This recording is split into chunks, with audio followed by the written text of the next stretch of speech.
Telkom, kode sahamnya TLKM, ini salah satu perusahaan paling raksasa di Indonesia dan sudah lama dikenal sebagai raja dividen.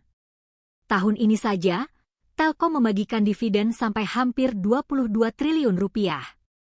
Tapi ada yang menarik. Di kuartal pertama 2026, pendapatannya naik, tapi labanya justru anjlok sekitar 21%. Harga sahamnya pun sudah turun jauh dari puncaknya. Anehnya, di tengah laba yang turun itu, para pemburu dividen malah makin melirik saham ini, dan mayoritas analis kompak bilang beli. Jadi ini jebakan, atau justru peluang? Kita bedah pelan-pelan pakai data. Seperti biasa, konten ini cuma untuk edukasi ya, ini bukan saran jual atau beli. Kita mulai dari laporan keuangan kuartal pertama 2026. Dari sisi pendapatan, Telkom sebenarnya masih tumbuh. Total pendapatannya tembus 37,7 triliun rupiah, naik tipis sekitar 1,5% dibanding periode yang sama tahun lalu. Jadi dari sisi jualan, bisnisnya masih jalan dan bahkan naik sedikit. Tapi begitu turun ke baris paling bawah, laba bersih, ceritanya berbeda.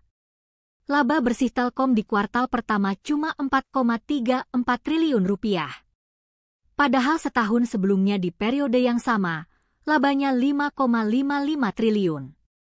Artinya, laba bersihnya turun sekitar 21,7%.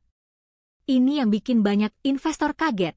Pendapatan naik, kok labanya malah turun sebesar itu? Pertanyaan itu yang bakal kita jawab pelan-pelan. Ini bagian pentingnya. Laba Telkom turun bukan karena jualannya sepi, tapi karena beban-bebannya naik lebih cepat daripada pendapatannya. Total beban operasi naik sekitar 15,5%. Salah satu yang paling besar, beban operasi dan pemeliharaan, naik 17% jadi 6,58 triliun rupiah. Tapi biang keladi utamanya ada di satu hal yang namanya depresiasi yang dipercepat. Gampangnya begini, Telkom punya banyak aset lama, misalnya jaringan dan perangkat generasi sebelumnya.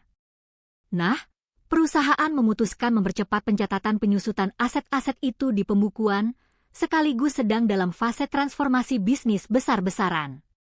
Efeknya, beban penyusutan membengkak di periode ini, dan itu langsung menggerus laba. Yang perlu digarisbawahi, sebagian besar beban seperti ini sifatnya pencatatan akuntansi dan momennya sekarang, bukan tanda bisnis intinya ambruk. Ibaratnya, Telkom sedang bersih-bersih aset lama supaya buku keuangannya lebih sehat ke depan.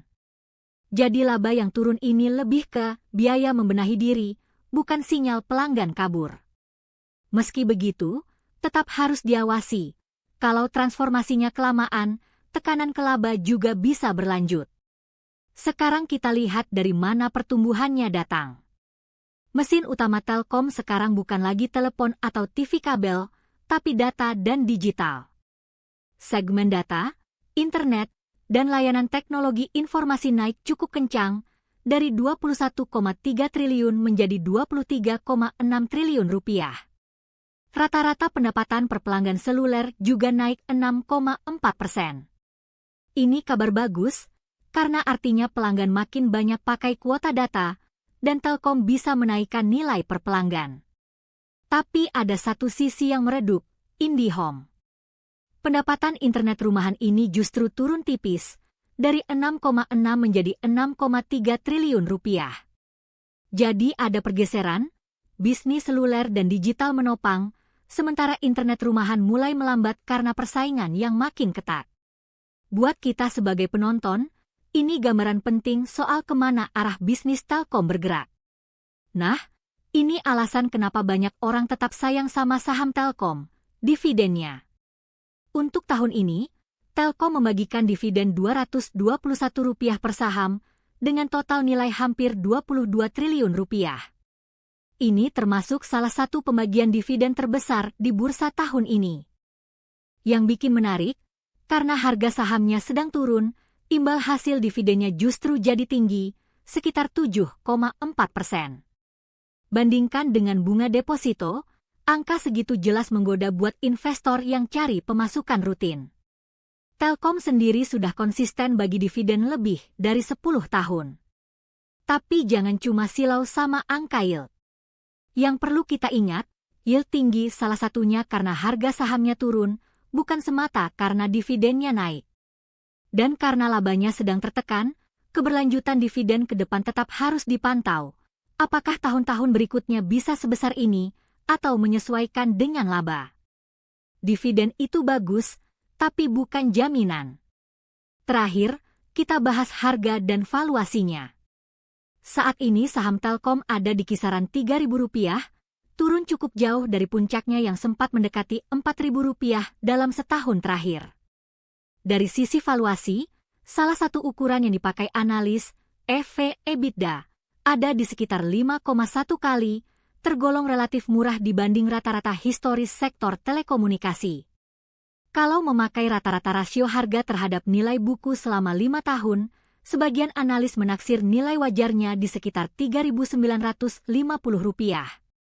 Dari sisi konsensus, 20 analis yang memantau saham ini kompak memberi rating beli, tanpa satupun rekomendasi jual. Target harga rata-ratanya di sekitar Rp3.600, dengan kisaran antara Rp3.000 sampai Rp4.150. Artinya, di harga sekarang, secara hitung-hitungan mayoritas analis melihat masih ada ruang naik, sekaligus risiko turun yang relatif terbatas menurut mereka. Tapi ingat, target harga itu asumsi, bukan kepastian. Risikonya tetap nyata, transformasi bisnis butuh waktu, laba masih tertekan, dan segmen internet rumahan sedang melambat. Jadi murah secara historis bukan berarti otomatis langsung naik. Jadi kita rangkum. Laba Telkom di kuartal pertama memang turun 21%, tapi penyebab utamanya beban penyusutan yang dipercepat dan fase transformasi, bukan karena bisnisnya ditinggal pelanggan. Pendapatannya justru naik, ditopang segmen data dan digital, walaupun IndiHome melambat. Dari sisi pemegang saham, dividennya jumbo dengan imbal hasil sekitar 7%, tapi keberlanjutannya perlu dipantau karena laba sedang tertekan. Dan dari sisi harga, valuasinya tergolong murah secara historis, dengan analis yang mayoritas optimis. Semua ini bukan berarti pasti untung. Setiap keputusan tetap harus disesuaikan dengan tujuan dan profil risiko masing-masing. Kalau video ini bantu kamu paham cara membaca saham Telkom lebih jernih, jangan lupa like dan subscribe, plus nyalakan lonceng notifikasi biar nggak ketinggalan bedah saham berikutnya dari Moafon Finance.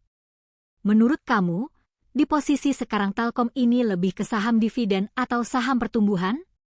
Tulis di kolom komentar, kita diskusi bareng. Sampai jumpa di video selanjutnya.